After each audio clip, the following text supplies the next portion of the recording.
Hi, this is GE and the RV. I thought I finally got back on and I'm going to tell you a little bit about Class A motorhomes.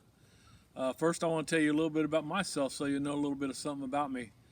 I worked in the sheet metal construction trade in Marion, Indiana out of the Fort Wayne local for 28 years. HVAC sheet metal work, and then I went into an auto plant in Newcastle, Indiana at a stamping plant, but I was still in skilled trades in my same trade, sheet metal. So I did that for another 10 years, and then I had the opportunity to take a buyout, and that's when my wife and I decided to start full-time RVing. So what is full-time RVing? Well, we sold our house and everything that we couldn't keep in our motorhome or didn't want to keep in our motorhome, because you can't keep a lot in there, you just keep your necessities. And we started traveling. And we still work part-time for a little while. We did that at Target. We just transferred around with Target for a while. But now we've finally got to the age where we got our Social Security and Medicare and everything started. So now we're really full-time and no jobs. Okay, here we are at my daughter's house in Gilbert, South Carolina. When they built their new home, they put me in a full hookup site on their land. And they call this the Murphy Brook Farms. A raised bed garden. To the right of that is the chicken coop, which we have, I don't know how many chickens we have now, about 20 chickens, give or take. And then we built a little run for them, me and my wife, when we were here. And then to the right of that is a fort that we built with trees we cut down to thin the forest out here on the inside, so my grandkids can get up on the roof of that and look around. Then there's a pond out there, which you probably can't see very well. We'll try it. It's not filled up yet. We just got it dug or whatever. But anyway, I'm on a nice little site here at the Murphy Brook Farms. I will go into telling you a little bit about RVing. So first of all, let me cover where our residence is now. There are several states that do this for people that travel or whatever, but we chose South Dakota, Rapid City, South Dakota, Pennington County, Box Elder, South Dakota now. They moved.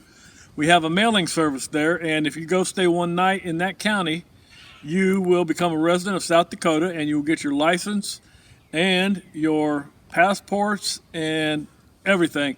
And the reason we chose that was my tax person said that was a good choice because they have no state income tax.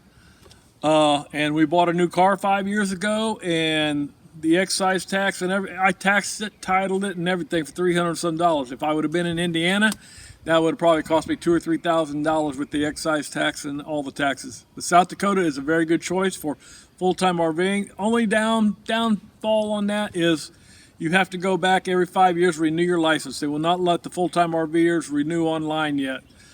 But other than that, it still pays for itself, you know, saving in taxes and whatever. But anyway, now a little bit about the motorhome. I live in a Class A motorhome. I bought a Gulfstream Sun Voyager.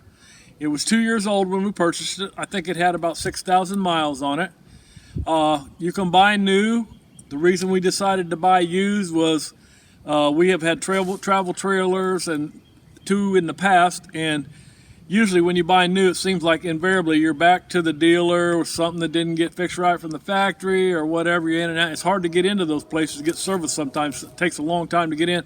So, and a lot of people I talk to on the road that buy new go through a lot of those bugs that have to be worked out, and it's a hassle if you're on the road full time.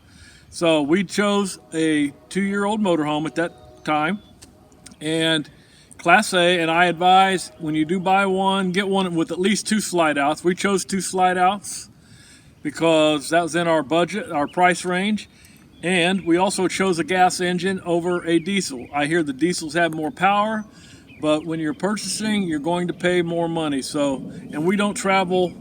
We try and stay at least a month, 2 months everywhere we go, sometimes 6 months. So that was a decision on the gas. Okay, let's show you a little bit about the motorhome. Well, first of all, let me show you the states that I have been in. These are the states that we have been in so far with our motorhome. So as you can see, we've been quite a few places. Now we're starting to check them out in more detail when we go. In fact, this next summer, I hope to get up the Yellowstone area again. We were in the Rapid City area last summer. There's a lot to see in the Rapid City area. If you get in Rapid City, you can get an hour, hour and a half away. Many sites, national parks, state parks, beautiful stuff to see. So we're trying to hit Yellowstone this year. We'll go and then on to Phoenix for the winter. Okay, I'll tell you a little bit about windshield wipers. A lot of people do this that are on the road. You can buy fancy covers for them or whatever, but a lot of people use these swimming pool noodles because when they sit out in the sun, when you're, like I am for 2 or 3 months someplace, sometimes it tends to dry the rubber out. So this helps protect them from the sunlight. So I have my wheel covers on today, as you can see, because sunlight on wheels it wears them out. That's the thing you got to watch for on RV Class A motorhome wheels, is you got to watch out for sun checking. And I was advised several years ago, even without the sun checking, to replace my tires every 5 to 7 years. And like I say, I don't travel a lot. I do keep an eye on that for the sunlight weather checking, because if they blow out, you'll have a mess, because these are like 16 plies or more. They're regular truck tires. They range from anywhere from $200 to $1,000. I usually just buy the cheap ones because I change every 5 to 7 years. So consider that when you're buying a Class A motorhome. It's higher end stuff when you have to purchase something. Behind here is my water heater.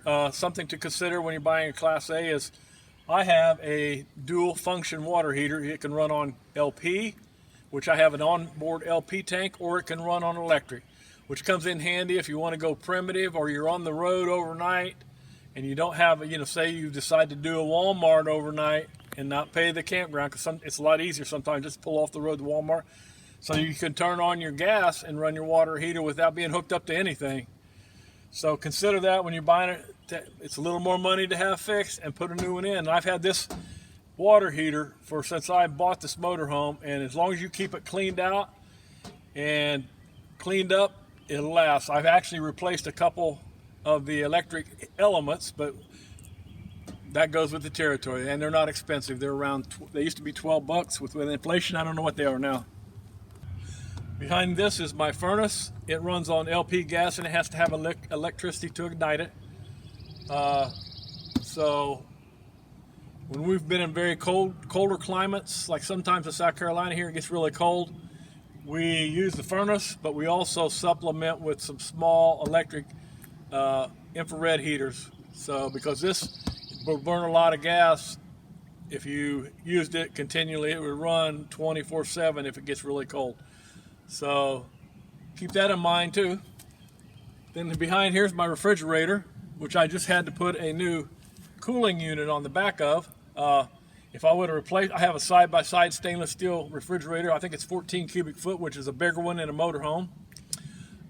It runs on gas and electric, so that's why I had to have it replaced. The ammonia in that cannot be recharged or whatever, so I had to replace the cooling part of it, and that was still cheaper than a brand new one. A brand new one would probably be $8,000 to $10,000, but just replacing the cooling thing on the back, I had a tech come in, probably cost me $3,000. So that's not bad. But like I say, when you go into Class A motorhomes, things get a little more expensive to get fixed. Right here is just a little Walmart rug. It's nice to have one of these, especially when you're in there when there's a lot of sand and grass. Good to wipe your feet, because you don't want tracking stuff in your nice looking motorhome inside. Then also,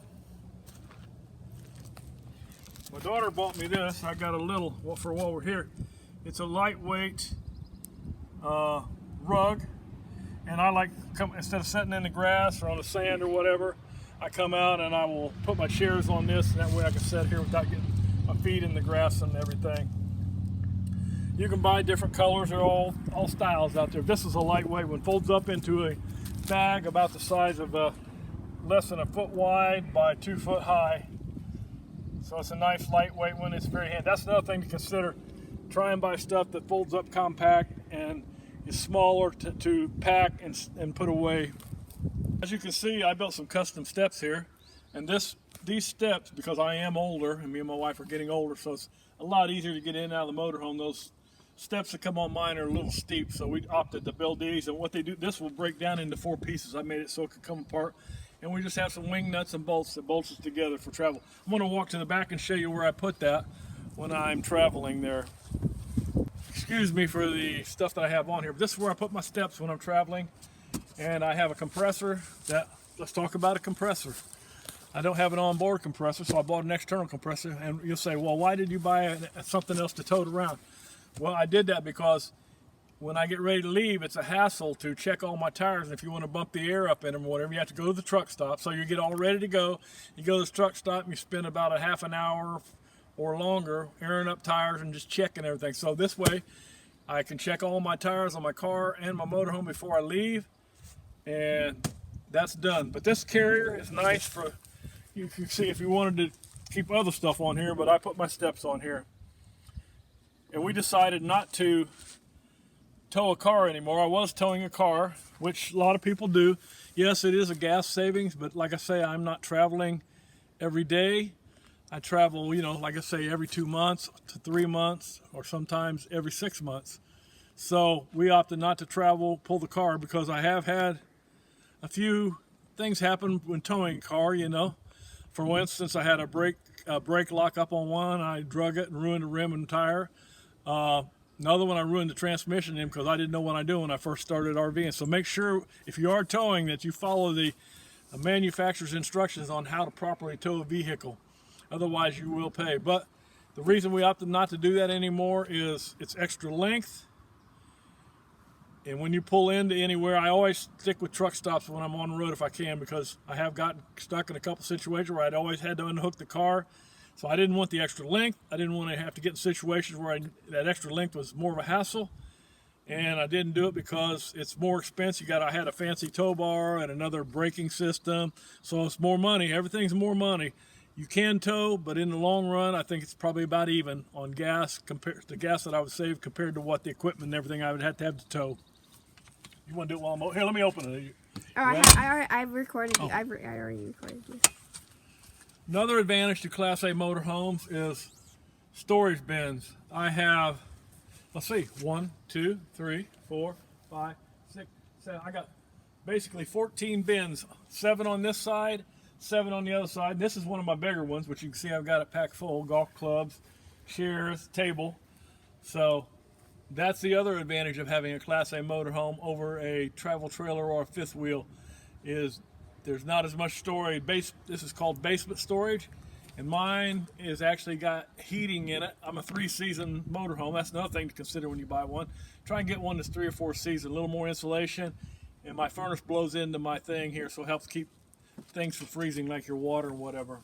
As you can see, my awning is the older type where you still have to put it out by hand. A lot of the newer ones come with the automatic. You can run them in and out, and they have wind sensors and all kinds of fancy stuff on them. I consider converting this, but I don't know how much longer I'll be doing this. I've been doing it for 15 years, as I said. Okay, this is my bedroom slide here. It goes out about 2 foot. It makes it, like I said, the slides make things a lot roomier inside. So when we travel, this slides in. Another thing I want to talk about, if my cameraman can follow me here, as you see all the stripes on the side of my motorhome and on the side of my slide out, these stripes, this is called a full body paint job. Just make the motorhome look a lot nicer. You can buy basic colored ones, but I prefer the full bodied paint jobs. So more money, of course, but I like the looks. Another thing is, you can see, if my cameraman can get a good shot here, for this to be 16 years old, 2004, whatever, I didn't do the math there. This paint job is pretty good. I'll tell you what keeps them looking nice. If you just keep them waxed and washed and waxed, they will look good. People still say, man, that's a nice looking motorhome, because I washed and waxed it. And I use the new spray wax, which is very fast. And I also use the wash and wax when I wash it in my wash water. I usually only wax mine probably once a month or once every couple months. But it depends on how dirty it gets. I might wash it more than that. This is part 1 of exterior things on the outside of the motorhome and things to consider when you buy a motorhome. Don't forget, though, to tune in to part 2, because we're going to cover the inside and many other things. And then I will break into just doing specific areas: water heaters, refrigerators, and everything you can think about. But watch my channel, and I'll tell you why. I've been doing it for 14 years. A lot of these people that are on there are doing it a couple years. They really don't know what it's all about. They'll tell you things, and I'm going, well, everybody has different ways they like to do it, but we have experienced it. Don't forget to watch part 2 because we're going to go into more detail. And also, I forgot to say, if you like this, like and subscribe. We want to have you on board. And here's my phrase. You can talk about adventure all you want, but you actually got to do it. So that's what we did. We did it. Don't talk about it, plan for it, and do it. Make it happen. Enjoy your adventure.